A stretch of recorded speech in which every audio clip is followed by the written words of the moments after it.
I want to preface this video by saying that I don't think that Android owners are bad people. But that's mostly because at this point I'm not sure I would consider them people. Fucking Android users. It takes a special type of person to spend hundreds of dollars on being an outcast from society. I don't know how you do it. I don't get how people walk into a store and they say, hey, I feel like being looked down upon. That's what it is. It's the conscious decision to be less. It's the conscious decision to be bullied. When you buy an Android, you might as well put a sign on your back that says, please spit on me, I enjoy condemnation. Your whole life is going down the shitter as soon as you make that decision. I didn't want to be the one that had to take a stand against all you Android users and tell you how it really is. But here I am, and I'm not getting anything for it. I'm just giving you guys information so you can hopefully change, you can improve your lives. Right now you've hit rock bottom, but I'm here to tell you that if you grab my hand, you can get out of there. I was once like you. I once had an Android too. I thought it was so cool. I thought I was so edgy. I was like, guys, I'm not part of that Apple trend. Look how different I am. I can't take fucking selfies. Guys, look at me. My emojis look like they have the fucking mumps. It's sad. I took pride in having a piece of shit in my pocket for years. It's not like I believed that what I had was special, though. I broke multiple Androids because I just put them in the washing machine, and I didn't fucking know. I just wrapped them in with my sheets, and I just chucked them in. I hadn't been on my phone for like 30 minutes, and I was just like, it's probably somewhere. Because I didn't really give a shit. When you lose your Android, you're not really stressing. It's not like you think that anybody could have stolen it. When you have an iPhone, you learn to cherish it. Because it's the most expensive thing that you own in many cases. An Android is kind of like having a two-legged dog on a leash. Like, you love it, but it's not really, it can't really do much. Some would argue it's holding you back. It's like having a weaponized aneurysm in your pocket. Now don't get me wrong, there's not much that an iPhone can do that an Android can't do. They're pretty close together. The thing is, the things that Apple does, I appreciate it. I really appreciate that you guys add all these emojis that I don't really use.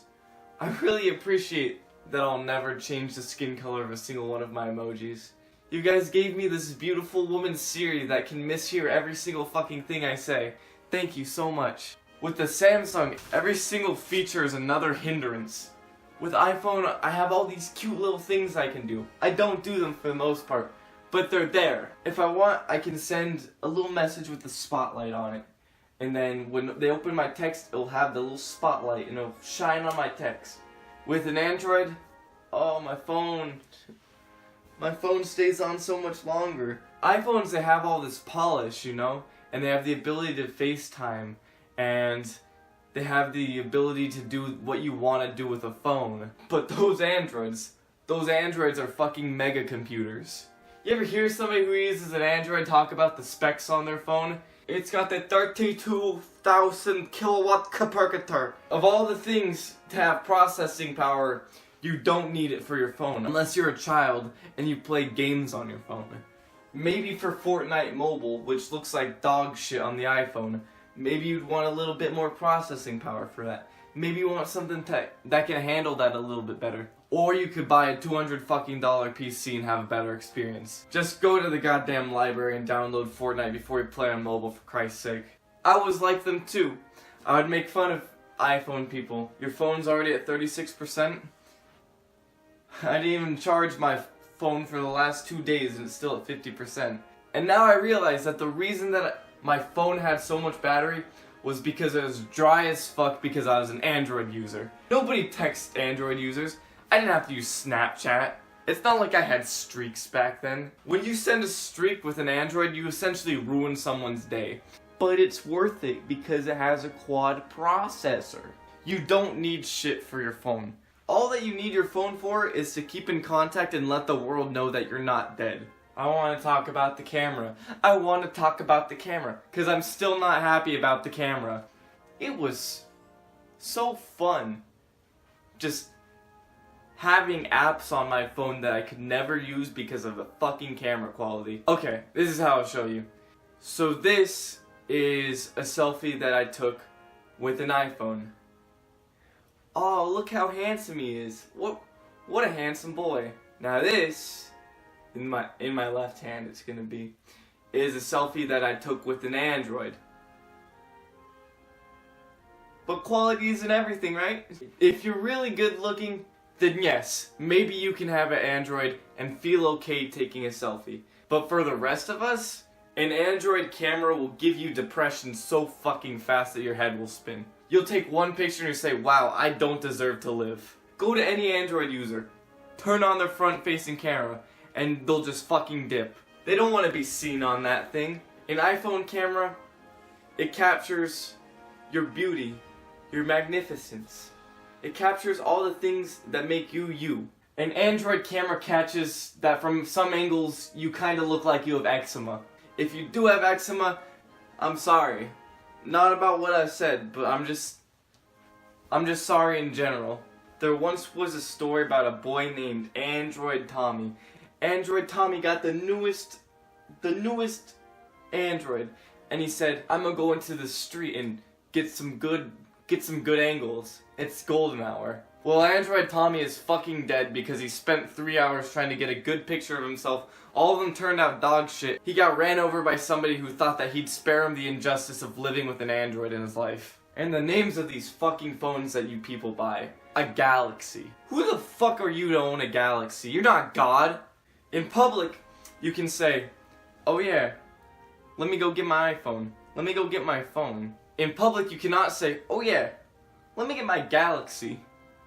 Let me get my LG. Let me get my Casio G-Zone Commando. They just make you sound like a goofball in public. Hey guys, do you like my new Samsung Galaxy Edge? Your fucking wife left. She's gone. Get over it. Buying your kid an Android is the gift equivalent of naming them pirate.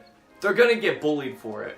You're saying, hey, we decided together that you don't deserve a good childhood. High school is rough for us. Why not for you? Look at all the Samsungs with curved edges. Has there ever been a need for a curved screen? Have you ever looked at the corner of your phone and said, man, I sure do wish I had more fucking screen? You've never said that because it's never been anything that's ever been desired by any human ever. People are giving these phones to their kids. Haven't you watched 13 Reasons Why? It doesn't take much nowadays. I'm getting flashbacks of when I used to be an Androider. Once you've had an Android, you have PTSD for the rest of your life. You'll never forget that you used to be that low. Every time I see a crackhead shaking on the street, I admire them. Because at least they've never stooped so low as to have an Android. Yeah, that's probably the most fucked up thing I said of the video. That's probably the most fucked up thing I've said so far. Is there hope for these people though? Will, can we just condemn them? Can we just throw them away from society? It looks like that's where we're gonna have to go. Because frankly, I don't see this problem getting fixed. It looks bleak. It does. Every day the world grows more divided. And every day we have more people buying Androids. And I don't think that's a coincidence. I think that these people who are buying Androids are just saying to themselves, hey, we gave society a try. Now it's time to be uncivilized. It's time to live like the chimps again. Me have Android, me hate Steve Jobs. I think the only solution is to take away the rights of people who own Androids. Most of my family has Androids, and they'll suffer from it. But it is for the collective good. There is no way for society to move forward if we still have 30 or 50% of them still living in the Stone Age. Androids are an equality issue, and I don't think that we fix that equality issue by accepting them as human beings. I think we fix it by forcing them to change. To have an Android is to be walking around in sweats and Crocs. You're just saying that you gave up. This is an open letter to all you Android users. This is me telling you that you need to change. If you don't change, you'll die alone. But you don't have to. Have a discussion. Find out which iPhone suits you. If you're just completely brain dead, just buy a Google Pixel so that we can find out quicker. There is something that we can unify behind. And it's that none of us own fucking Google phones. There still is hope. That's the note that I want to end this on. Anyways, that's the video. Like, comment, subscribe, share, and have a good day.